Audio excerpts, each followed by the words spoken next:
intellectuals, and intelligentsia. At this historic moment in the history of our nation and university, we stand here today to practice togetherness, oneness, and unity that go in line with the expectations of the people of Sudan. We, the teaching staff at Nilan University, raise our voices and tones so high, expressing publicly that things in Sudan are falling apart. And frankly speaking, have become unbearable, intolerable, and miserable beyond the capacity of tolerance, endurance, and patience. My colleagues, scholars, intellectuals, and intelligentsia, the tottering economy, the chaotic political scenes, the indecent life Sudanese people are experiencing this time as a result of poverty, hunger, and diseases. All these factors have motivated and serve as a driving force and stir the still pool inside all professors and teaching staff at Nilan University, and start thinking of mingling themselves with the people of Sudan and all the citizens.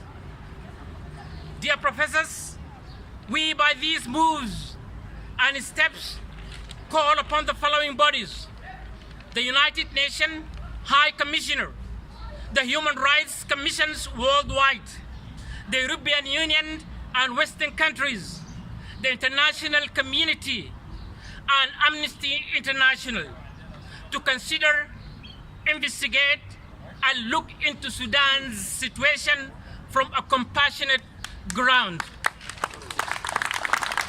Ladies and gentlemen, dear colleagues, there are 5 points here. The first point is that the death toll from the brutality and atrocities exercised by the National Intelligence Security Services and the regime's militia is rocketing so high, increasing so rapidly.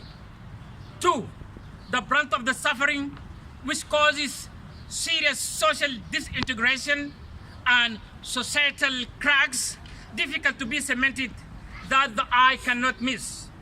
3, the excessive force against the peaceful demonstrators who are exercising their legal rights, their legitimate rights, has become a regular phenomenon. 4, the security puppets of the ruling party who are unlawfully taking people's lives and freedom. Point number 5, the appalling and horrible treatment that activists and innocent protesters receive on a daily basis. My colleagues, scholars, intelligentsia, and intellectuals, we strongly urge the government of Sudan to immediately, there are 10 points here. I'll start with point number 2, and then I postpone point number 1 later. Point number 2, stop the killing of peaceful demonstrators and to abide by the Bill of Rights, Chapter 2 of Sudan's 2005 Constitution and international and regional human rights treaties that were signed and ratified. 3, to stop all repressive measures and violence against the scholars, as they are the assets of this country. 4, to stop using live ammunition and machine guns against the peaceful demonstrators. 5, to hold accountable the culprits who committed crimes against humanity and their own innocent people. 6, to put into account all circles of freedom, freedom of expressions, freedom of media, and freedom of opinion. 7, to stop the springs of corruption and brings all the corrupt before courts of justice. 8, to implement the principles of law and equality and transparency by bringing the mercenaries and militia used by the government in killing people of Darfur, South Kordofan, Blue Nile, and Manasir to justice.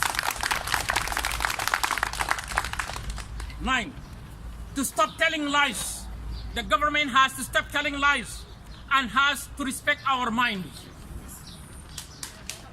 Line number 10, to stop distorting the image of Sudan. It is not theirs only, but it is ours.